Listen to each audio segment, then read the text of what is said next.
الحمد للہ رب العالمین والصلاة والسلام علی من کان نبیًا وآدم بین الماء والطین اما بعد فاعوذ باللہ من الشیطان الرجیم بسم اللہ الرحمن الرحیم۔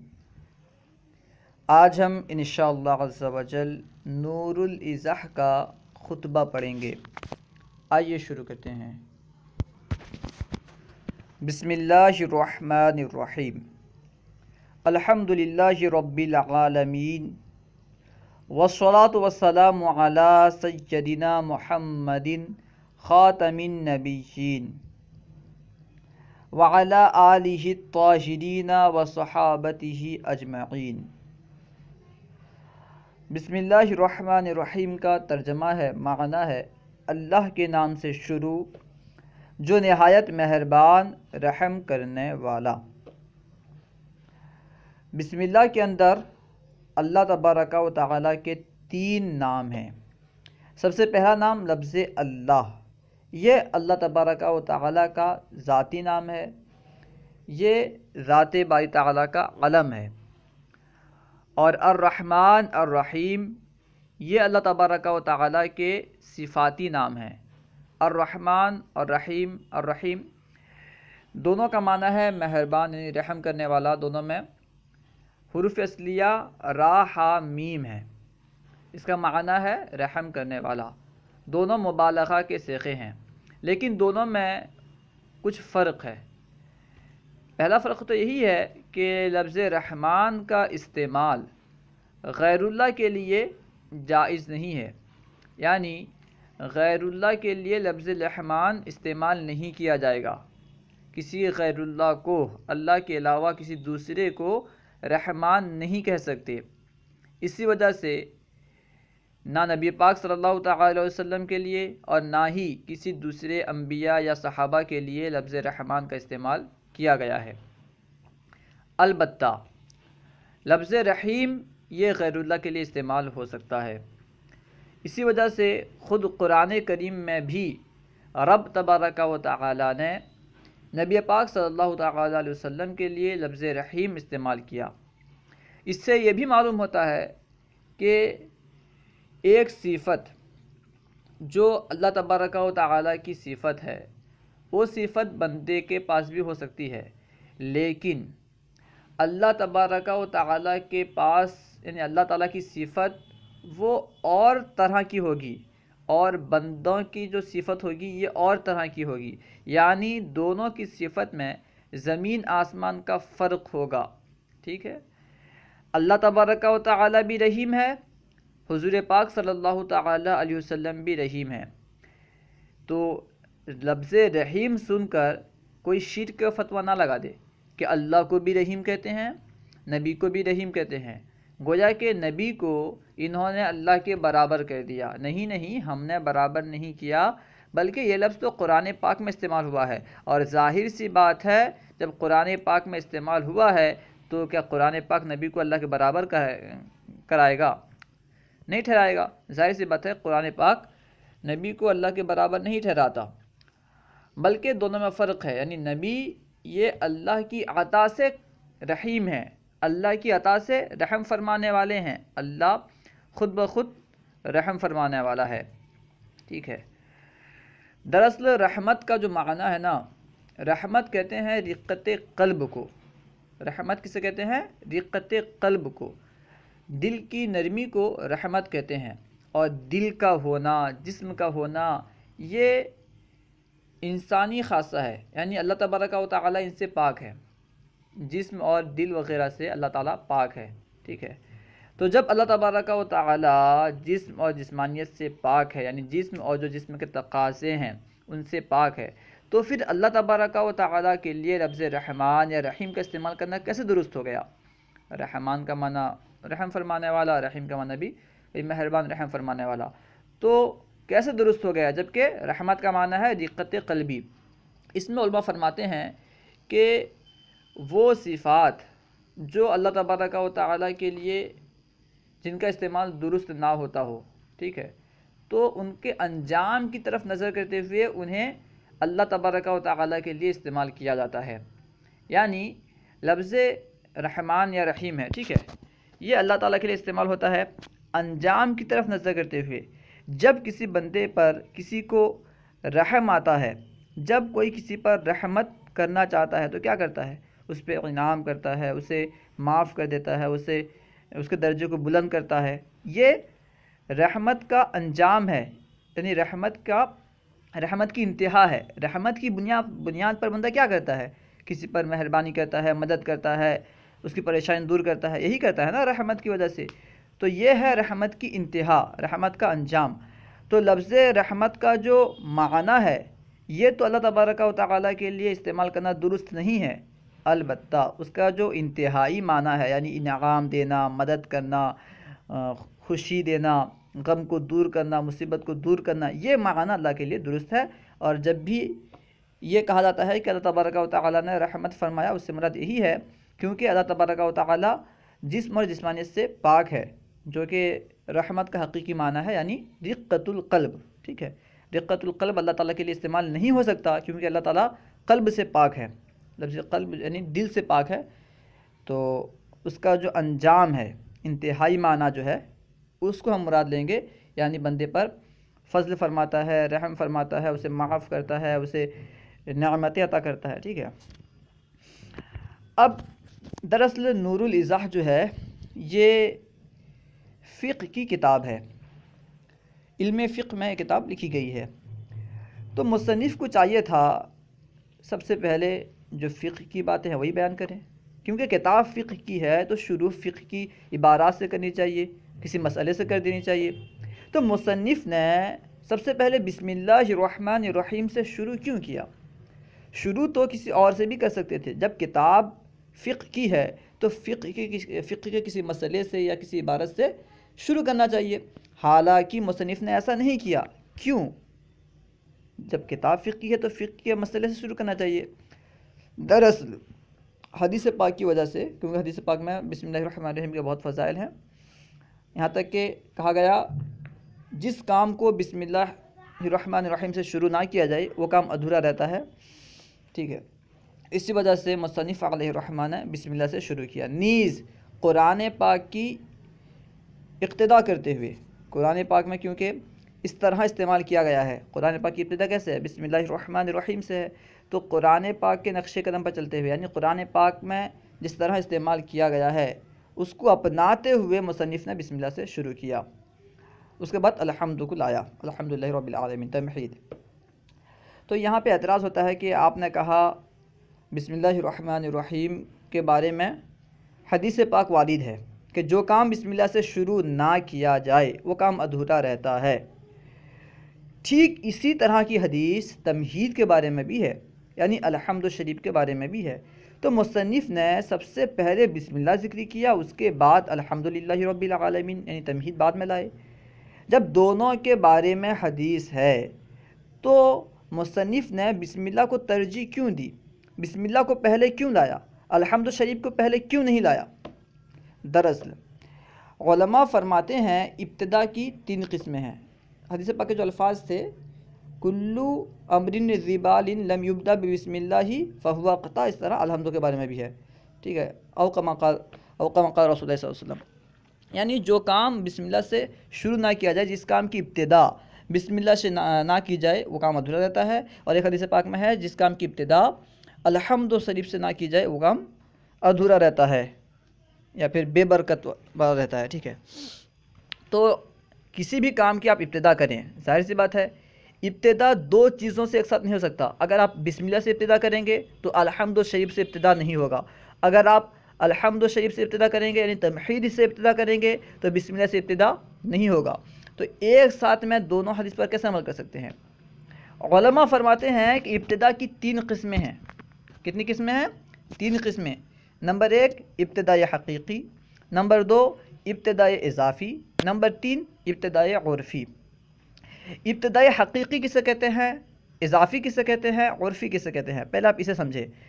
ابتدائی حقیقی اسے کہتے ہیں جو تمام سے پہلے ہو، جو سب سے پہلے ہو، سب کے شروع میں ہو، اسے کہتے ہیں ابتدائی حقیقی. حقیقتاً وہ سب سے پہلے ہوتا ہے، اس لیے اسے کہتے ہیں ابتدائے حقیقی۔ اور ایک ابتدا ہے ابتدائے اضافی۔ ابتدائے اضافی کہتے ہیں جو بعض سے پہلے ہو اور بعض کے بعد ہو، یعنی کچھ چیزوں سے پہلے ہے اور کچھ کے بعد ہے، تو یعنی جن سے پہلے ہے ان کی طرف نظر کرتے ہوئے یہاں سے ابتدا ہو رہی ہے، ٹھیک ہے، یعنی جن سے پہلے ہے، جن کے شروع میں ہے، ان کی طرف نظر کرتے ہوئے، کیونکہ یہاں سے شروع ہو رہی ہے، ابتدا ہو رہی ہے، اسی وجہ سے یہ ابتدائے اضافی کہلاتا ہے، یعنی ما بعد کی طرف نظر کرتے ہوئے یہاں سے ابتدا ہے۔ اور ایک ہے ابتدائے عرفی۔ ابتدائے عرفی سے مراد کیا ہے؟ ابتدائے عرفی کہتے ہیں کہ جو مقصود سے پہلے ہو، جو مقصود سے پہلے ہو وہ ابتدائے عرفی کہلاتا ہے، ٹھیک ہے۔ تو جو حدیث پاک بسم اللہ شریف کے بارے میں وارد ہے، علماء تصدیق دیتے ہیں دونوں میں، کہ جو حدیث پاک بسم اللہ شریف کے بارے میں وارد ہے، جو حدیث پاک بسم اللہ شریف کے بارے میں آئی ہے، وہ ابتدائے حقیقی پر محمول ہے، یعنی بسم اللہ شریف کو تمام چیزوں سے پہلے ہونا چاہیے، تمام چیزوں کے شروع میں ہونا چاہیے۔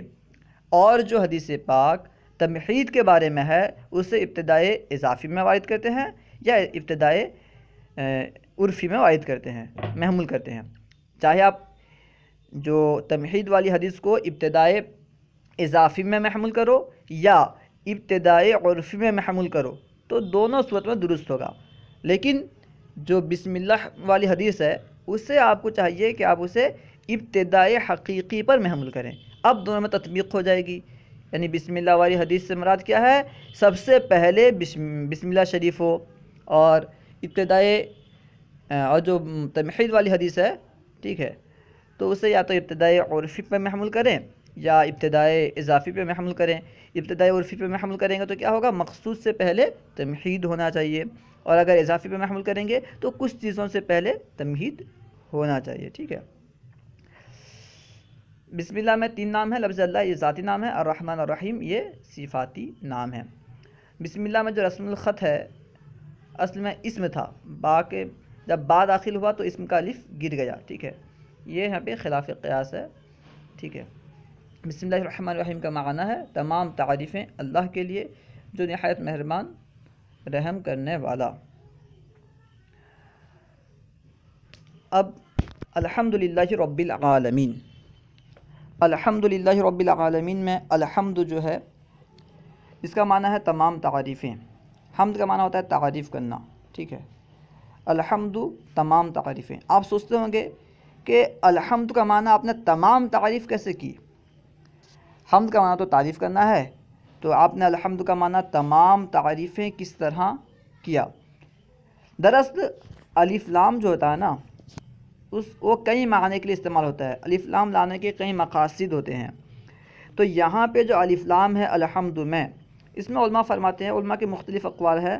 ایک قول یہ ہے کہ الف لام استغراق کے لیے ہے، یعنی تمام حمد کو شامل ہے، الحمدللہ، اس کا معنی ہوگا تمام تعریفیں اللہ کے لیے ہیں، الحمدللہ رب العالمین، تمام تعریفیں عالمین اللہ تعالیٰ کے لیے ہیں جو کہ تمام عالم کا رب ہے۔ اب اس ترجمے پر اعتراض ہوگا، اگر آپ یہ ترجمہ کرتے ہیں کہ تمام تعریفیں اللہ کے لیے، تو اب اعتراض ہوگا کہ یہ آپ کیسے کہہ سکتے ہیں کہ تمام تعریف اللہ کے لیے ہیں، جبکہ دنیا میں نعت خوانی ہوتی ہے۔ نعت خوانی کیا ہے؟ نبی پاک صلی اللہ تعالیٰ علیہ وسلم کی تعریفی تو ہے، صحابہ کرام کے بارے میں منقبت بیان کی جاتی ہے، یعنی البتہ دنیا میں بعض اشخاص بعض کی تعریف کرتے ہیں، تو آپ کا یہ کہنا کہ تمام تعریف اللہ کے لیے ہے کیسے درست ہو سکتا ہے؟ جبکہ ہم دیکھتے ہیں بلکہ ہم خود دوسرے کی تعریف کرتے ہیں، تو یہ کہنا کہ تمام تعریف اللہ کے لیے ہے یہ کیسے ہو گیا؟ یہ کیسے درست ہو سکتا ہے؟ تو اس کا جواب یہ ہے، دراصل بندے کی تعریف کرنا حقیقتاً اللہ کی تعریف کرنا ہے، بندے کی تعریف کرنا حقیقتاً معبود کی تعریف کرنا ہے۔ مثال کے طور پر آپ اسے دنیاوی مثال سے سمجھیں، اگر کوئی شخص کسی کے بنائے ہوئے چیز کی تعریف کرتا ہے، حقیقتاً بنانے والے کی تعریف کرتا ہے۔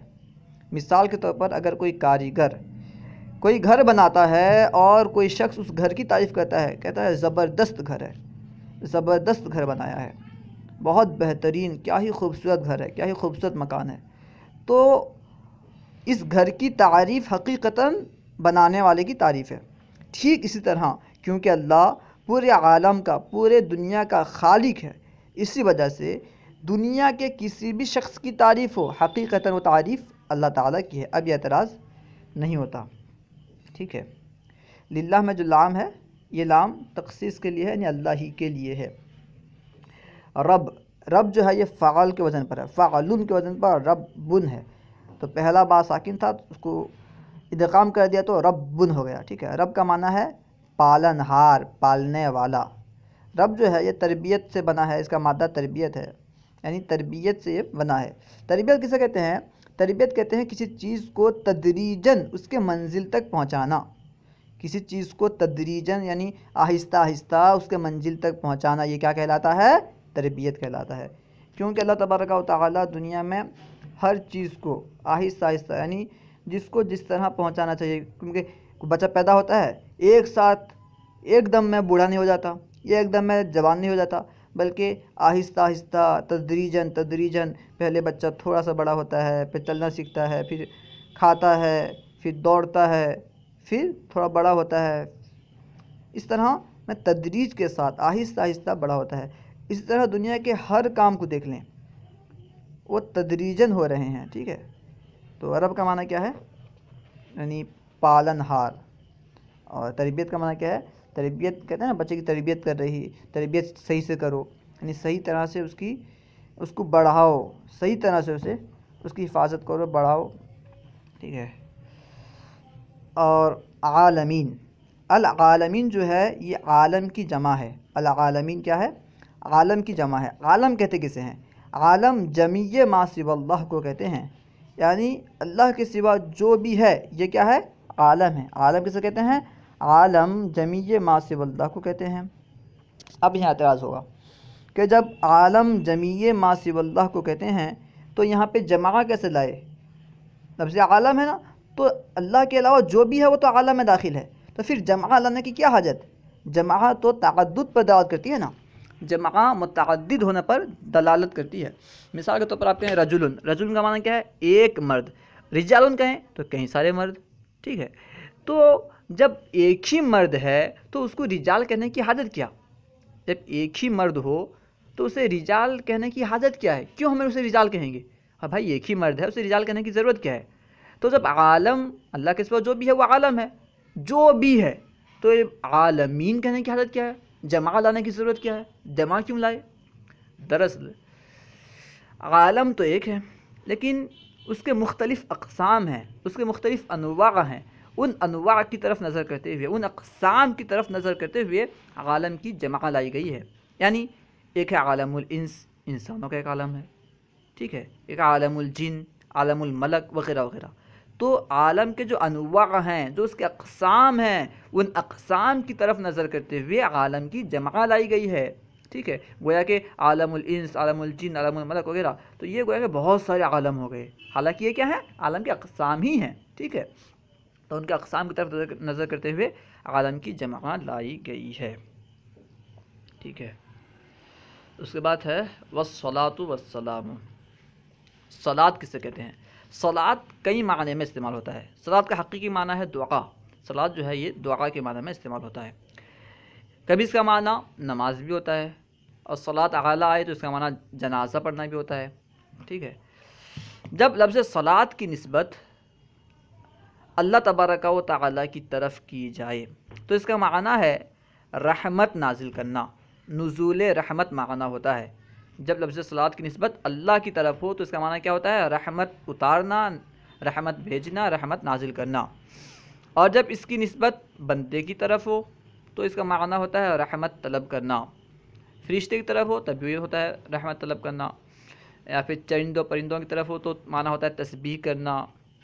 ٹھیک ہے، یعنی رحمت کے مختلف معنی ہیں۔ السلام، ٹھیک ہے، السلام کا معنی کیا ہے؟ السلام کا معنی ہے سلامتی۔ السلام بھی جو ہے یہ اسم مصدر ہے، السلام کا معنی ہے سلامتی۔ الصلاۃ والسلام علی سیدنا، سے سیدنا پڑھنا ہے، سیدنا نہیں پڑھنا، یا پہ زیر پڑھنا ہے، زبر نہیں پڑھنا، سیدنا، ٹھیک ہے، سیدنا نہیں. کچھ لوگ سیدنا پڑھتے ہیں اور سیّا پڑھتے ہیں، سیّا نہیں بلکہ سیدنا پڑھنا ہے، ٹھیک ہے، سیدنا یعنی ہمارے سردار محمدن.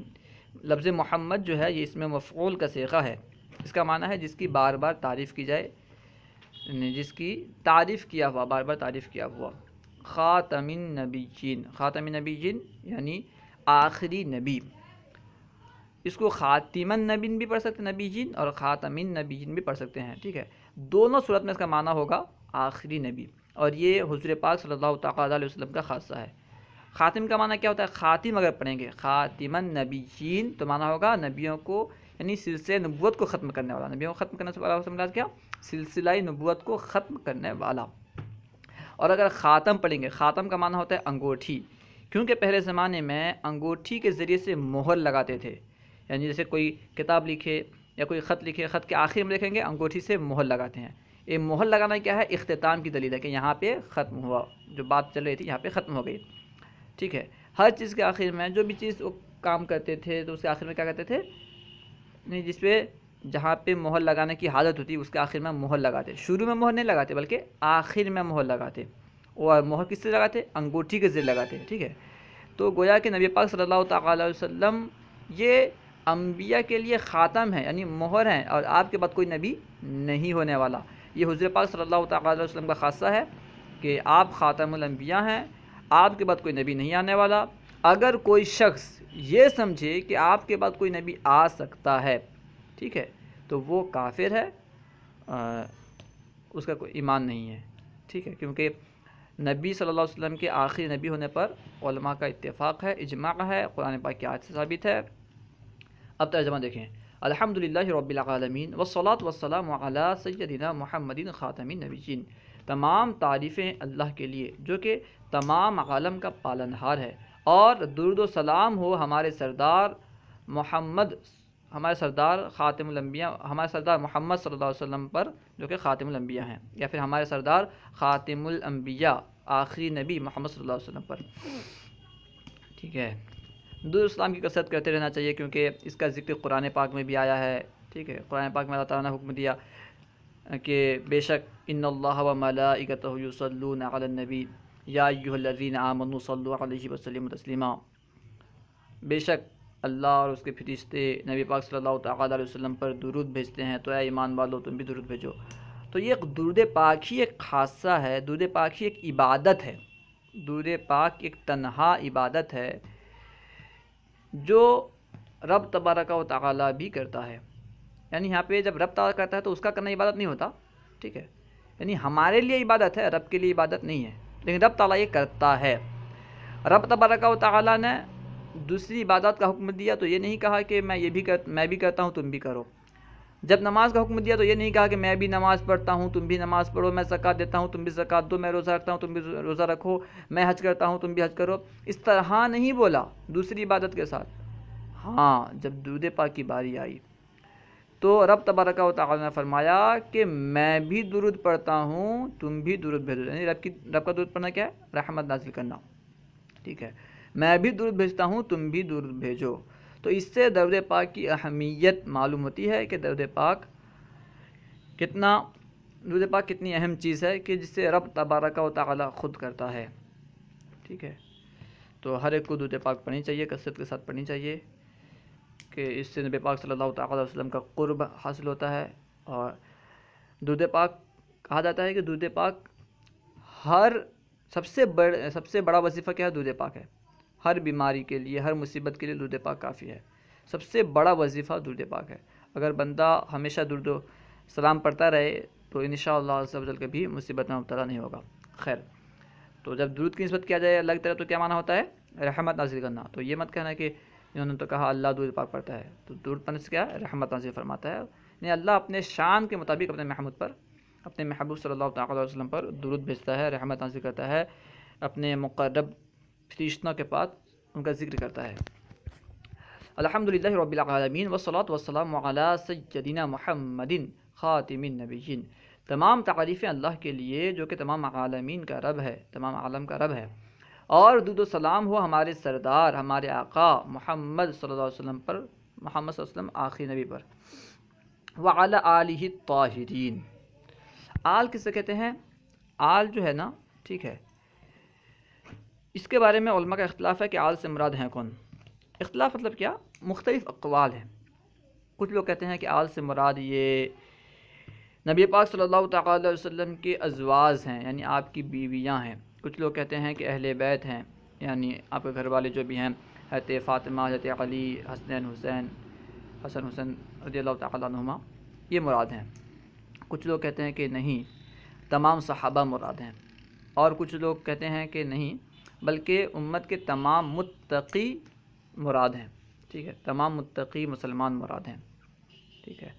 اور کچھ لوگ کہتے ہیں کہ نہیں، تمام امت مراد ہیں، اور وہ وہی حدیث پاک سے دلیل بناتے ہیں جو متقی والے دلیل بناتے ہیں، کیونکہ حضور پاک صلی اللہ تعالیٰ علیہ وسلم کی ایک حدیث پاک ہے، اس کا مفہوم یہ ہے کہ میری آل تمام متقی ہیں، متقی مومن ہے، مفہوم عرض کر رہا ہوں۔ تو کیونکہ تقوی کے 7 درجات ہیں، شرک سے بچنا یہ بھی ایک تقوی ہے، ٹھیک ہے، صرف شرک سے بچ جانا یہ بھی ایک تقوی ہے۔ تو جو لوگ کہتے ہیں کہ اس سے مراد، آل سے مراد یہ تمام امت ہے، تو اس سے مراد کیا ہوتا ہے؟ صرف شرک سے جو بچ گیا وہ بھی نبی پاک صلی اللہ علیہ وسلم کے آل میں داخل ہے، ان کی دلیل یہ ہو گئی۔ اور جو لوگ کہتے ہیں کہ نہیں، یہاں تقوی سے مراد تقوی کا جو اعلیٰ درجہ ہے، یعنی جو اوامر ہیں اوامر کو بجا لانا، اور نواہی سے بچنا، جو منہیات ہیں منہیات سے بچنا، ساتھ ہی ساتھ میں جس میں شبہہ ہو، شبہات سے بھی بچنا، ٹھیک ہے، یہ کیا ہے؟ تقوی کا اعلیٰ درجہ ہے۔ جو بندہ اس طرح کرتا ہو، شبہات سے بچتا ہو، ٹھیک ہے، وہ ہے متقی، اور وہ نبی پاک صلی اللہ علیہ وسلم کے عالم میں داخل ہوگا۔ اس طرح البتہ علماء کے مختلف اقوال ہیں۔ وعلی آلہ الطاہرین، طاہرین یعنی پاک، پاکیزہ، پاک، کیونکہ قرآن پاک میں بھی اہل بیت کے لیے پاکی کا بیان ہے۔ سورہ نور میں اہل بیت کی پاکی کا بیان ہے، نبی پاک صلی اللہ تعالیٰ علیہ وسلم کی بیویوں کے پاکی کے بارے میں بیان کیا گیا ہے۔ وصحابتہ اجمعین، اور آپ کے تمام صحابہ پر، ٹھیک ہے، آپ کے تمام صحابہ پر، تمام ساتھیوں پر درود و سلام ہو۔ لفظ صحابہ جو ہے یہ صاحب کی جمع ہے، اس کا معنی ہے ساتھی، ٹھیک ہے، وہ خوش نصیب مسلمان، اب اصطلاح میں کسی صحابی کہتے ہیں، وہ خوش نصیب مسلمان جو نبی پاک صلی اللہ تعالیٰ علیہ وسلم کی، جنہیں نبی پاک صلی اللہ تعالیٰ علیہ وسلم کی صحبت ملی، یعنی جو نبی پاک صلی اللہ علیہ وسلم کے پاس رہے کچھ دیر بھی صحیح، وہ صحابہ کہلائیں گے۔ کیونکہ اگر کچھ لوگ ہم یہ تعریف کرتے ہیں کہ صحابہ وہ ہیں جنہوں نے نبی پاک صلی اللہ تعالیٰ علیہ وسلم کو دیکھا، تو بہت سارے ایسے بھی صحابی تھے جو نابینا تھے، تو کیا وہ صحابی نہیں تھے؟ یقیناً وہ صحابی تھے، تو وہ صحابی کی تعریف سے نکل جائیں گے اگر ہم یہ کہیں گے کہ صحابی وہ ہیں جنہوں نے حضور کو دیکھا۔ اس لیے سب سے بہترین تعریف کیا ہے؟ صحابی وہ ہیں جنہوں نے حضور پاک صلی اللہ تعالیٰ علیہ وسلم کے ایمان کے ساتھ حضور کے پاس رہے، حضور کی صحبت پائی، اور ایمان کے ساتھ دنیا سے چلے گئے، وفات پائے۔ ایمان کی قدر ضروری ہے، کیونکہ کافر بھی تو حضور کے پاس، حضور کی صحبت کافروں کو بھی ملی، ابو جہل بھی تو آپ کے پاس آیا کرتا تھا، تو وہ صحابی نہیں ہے۔ ایمان کی قید ضروری ہے، اور ایمان کے ساتھ وفات بھی ضروری ہے، ٹھیک ہے۔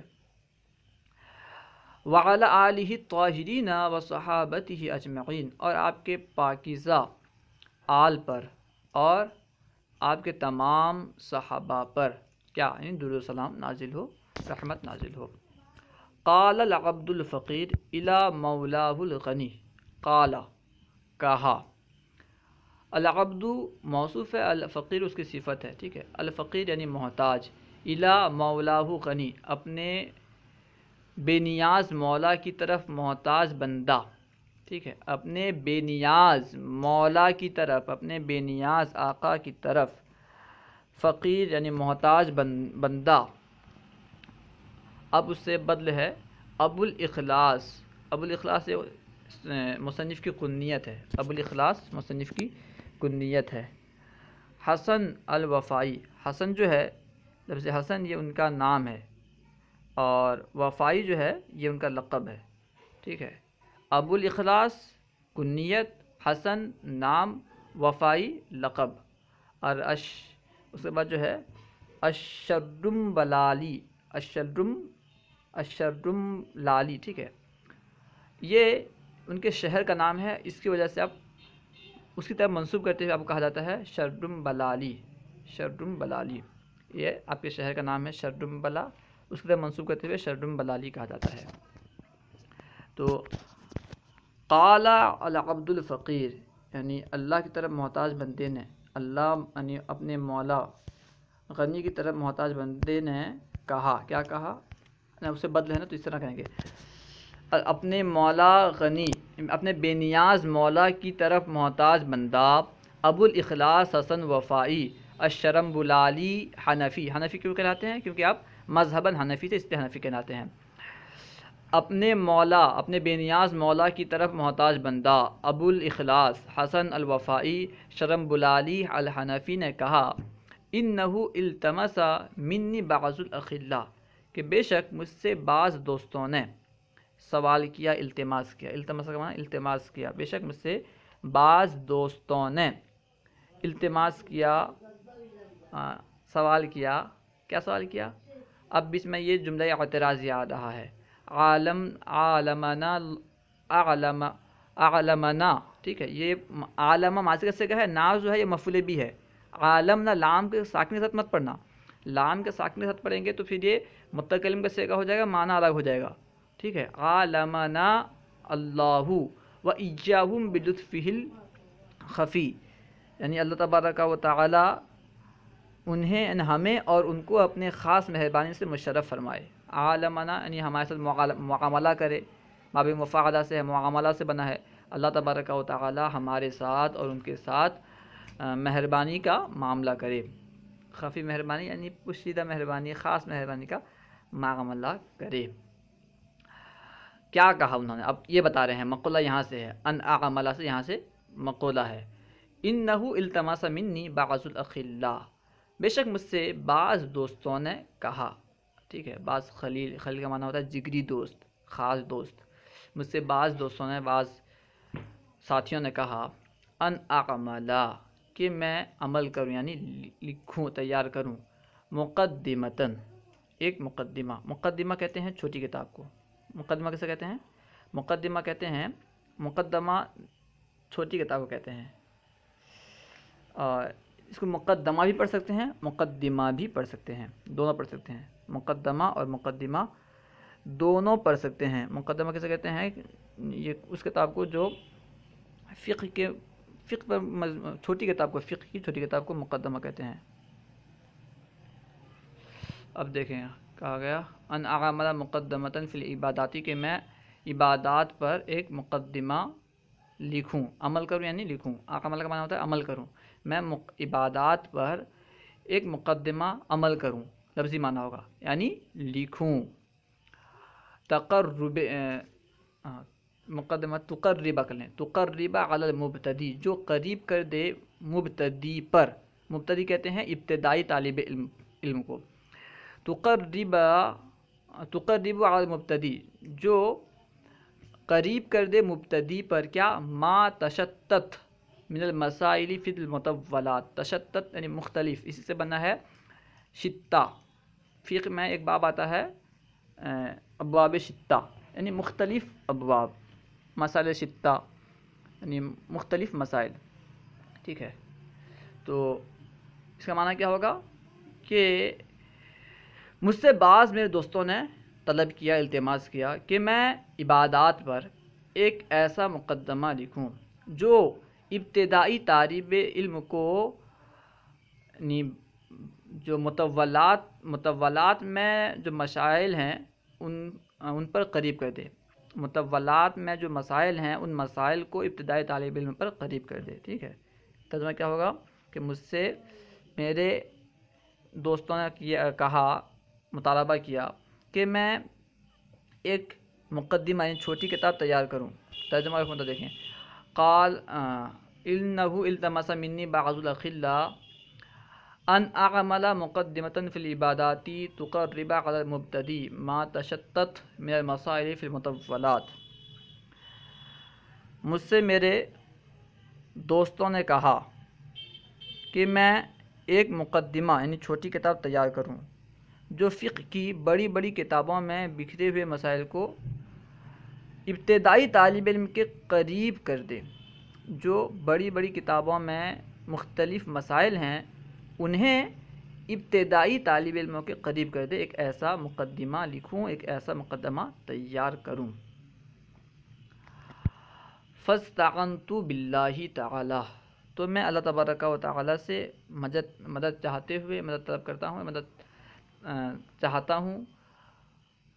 فاستعنت باللہ، تو میں اللہ تبارک و تعالی سے میں نے اللہ تعالی سے مدد طلب کیا۔ وَأَجَبْتُهُ طَالِبًا لِلثَّوَابِ، اور میں نے ان کا جواب دیا، یعنی ان کی بات کو قبول کر لی ثواب طلب کرتے ہوئے۔ وَأَجَبْتُهُ طَالِبًا لِلَّهِ، اور میں نے ان کی بات کو قبول کر لی ثواب طلب کرتے ہوئے۔ اس کے بعد ہے وَلَا أَذْكُرُ إِلَّا مَا جَزَمَ بِصِحَّةِ أَهْلُ التَّرْجِيحِ مِنْ غَيْرِ اِتْنَابٍ۔ وما اذکر، اور میں ذکر نہیں کروں گا، ولا اذکر، اور میں ذکر نہیں کروں گا، الا مگر، ما جزما، جس پر جزم کیا ہے، بصحتہ، جس کے صحت کے ساتھ جزم کیا ہے، کنہوں نے؟ اہل الترجیح من غیر اتناب، جس پر اہل ترجیح نے جزم کیا ہے، بس میں اسی کو ہی ذکر کروں گا، من غیر اتناب، بغیر کسی درازی کے، بغیر اتناب کے، اتناب کہتے ہیں لمبا کرنے کو، دراز کرنے کو، طویل کرنے کو، بغیر طوالت کے۔ ولا اذکر الا ما جزم بصحته اہل الترجیح من غیر اتناب، اور میں ذکر نہیں کروں گا مگر اسی کو جسے اہل ترجیح نے صحت کے ساتھ، جس کے صحت پر اہل ترجیح نے جزم فرمایا ہے بغیر طوالت کے۔ اچھا، اہل ترجیح کسے کہتے ہیں؟ اہل ترجیح سے مراد کیا ہیں؟ دراصل فقہا کے 6 طبقات ہیں، ان میں 5واں طبقہ جو ہے نا، یہ اہل ترجیح کا طبقہ ہے۔ 6 طبقات ہیں۔ سب سے پہلا درجہ ہے مجتہد فی الشرع، اس کے بعد ہے مجتہد فی المذہب، پھر ہے نمبر 3 میں ہے مجتہد فی المسائل، نمبر 4 میں ہے اصحاب التخریج، اور نمبر 5 میں ہے اصحاب الترجیح، اور یہی یہاں مراد ہیں۔ سب سے آخر میں ہے اصحاب التمیز، ٹھیک ہے؟ تو اصحاب التخریج، اصحاب الترجیح جو ہیں یہاں مراد ہیں، کہ مصنف نے یہ ارادہ کیا اس کتاب میں وہ بس وہی مسائل کو ذکر کریں گے جس کے صحت پر، جس کے صحیح ہونے پر اصحاب ترجیح نے جزم کیا ہے، پختہ ارادہ کیا ہے، نہیں جزم کیا، جزم کہتے ہیں پختگی کو، ٹھیک ہے؟ جس پر اصحاب ترجیح نے جزم کیا ہے کہ یہ صحیح ہے۔ اصحاب ترجیح کی مثال جیسے صاحب قدوری ہیں اور صاحب ہدایہ ہیں، یہ اصحاب ترجیح کے طبقات میں آتے ہیں، ٹھیک ہے؟ ترجمہ دیکھیں، ولا اذکر الا ما جزم بصحته اہل الترجیح من غیر اتناب، اور میں اس میں ذکر نہیں کروں گا مگر وہی جس کے صحیح ہونے پر اصحاب ترجیح نے جزم کیا ہے، بغیر کسی اتناب کے، بغیر طوالت کے میں اس میں ذکر کروں گا۔ وسمیتہ نور الازاح ونجاح الارواح، وسمیتہ، اور میں نے اس کا نام رکھا نور الازاح ونجاۃ الارواح، میں نے اس کا نام نور الازاح اور نجاۃ الارواح رکھا۔ کیوں رکھا کہ نور الازاح اور نجاۃ الارواح؟ کیونکہ اس کتاب میں عبادت سے متعلق مسائل کی وضاحت اور علم ہے۔ جو کتاب ہے اس میں کیا ہے؟ عبادات اور مسائل کے متعلق علم ہے، لہٰذا ایک نور ہے، کیونکہ عبادات، جس میں عبادات کے متعلق علم ہے، ظاہر سی بات ہے نور ہی تو ہے، چونکہ جہالت اندھیرا ہے اور علم روشنی ہے۔ علاوہ ازیں جب انسان شرعی احکام کے مسائل سیکھنے کے بعد عبادت کرتا ہے تو اس کی روح کو تازگی ملتی ہے اور وہ تمام قلبی بیماریوں سے نجات حاصل کر لیتا ہے، اسی لیے اس کا نام نور الازاح نجاح الارواح رکھا گیا، ٹھیک ہے؟ وسمیتہ نور الازاح و نجاۃ الارواح، میں نے اس کا نام نور الازاح نجاۃ الارواح رکھا۔ واللہ اسألہ، اللہ سے میں سوال کرتا ہوں، واللہ اسألہ، اور اللہ تعالیٰ ہی سے میں سوال کرتا ہوں، یعنی اللہ تعالیٰ کے بارگاہ میں سوال کرتا ہوں، ان ینفع بہ عبادہ ویدیم بہ الافادۃ، کہ وہ اس کتاب سے اپنے بندوں کو نفع پہنچائے، اس کے ذریعے یعنی اس کتاب کے ذریعے سے بندوں کو نفع پہنچائے، اپنے بندوں کو نفع پہنچائے اور اس کا فائدہ ہمیشہ رہے۔ واللہ اسأل ان ينفع به عبادہ ویدیم به الافادۃ، اور اللہ تعالیٰ ہی سے میں سوال کرتا ہوں کہ وہ اس کے ذریعے اپنے بندوں کو نفع پہنچائے اور اس کا فائدہ ہمیشہ رہے، دائمی رہے۔ اس کے بعد ہے کتاب نور الازاح نجاح الارواح، یعنی اب اس سے بیان کر رہے ہیں کتاب نور الازاح، و یہ جو ہے نا یہ بدل واقع ہوگا، کتاب نور الازاح و نجات الارواح، یہ جو ہے یعنی اس سے اللہ تبارک و تعالی اپنے بندوں کو نفع پہنچائے اور اس کا فائدہ ہمیشہ رہے۔ کس کا فائدہ؟ اب مراد ہے کتاب نور الازاح و نجات الارواح، یعنی نور الازاح اور نجات الارواح کتاب کا فائدہ ہمیشہ رہے۔ اللہ و رسولہ اعلم۔ اگر کوئی بات آپ کو سمجھ میں نہ آئی ہو یا درسیات کے متعلق کوئی سوال کرنا چاہتے ہوں تو کمنٹ باکس میں سوال کریں، انشاءاللہ عز و جل ممکنہ صورت میں جواب دیا جائے گا۔ اگر آپ نے ابھی تک ہمارے یوٹیوب چینل فیضان درس نظامی کو سبسکرائب نہیں کیا ہے تو ضرور سبسکرائب کریں، اور علم دین کو عام کرنے کے لیے ان ویڈیوز کو خوب شیئر کریں۔ اگر کہیں آپ کو کوئی غلطی ملے تو ضرور اصلاح فرمائیں، انشاءاللہ عز و جل بغیر آئیں بائیں شائیں کیے شکریہ کے ساتھ رجوع کرتا پائیں گے۔ السلام علیکم ورحمۃ اللہ وبرکاتہ۔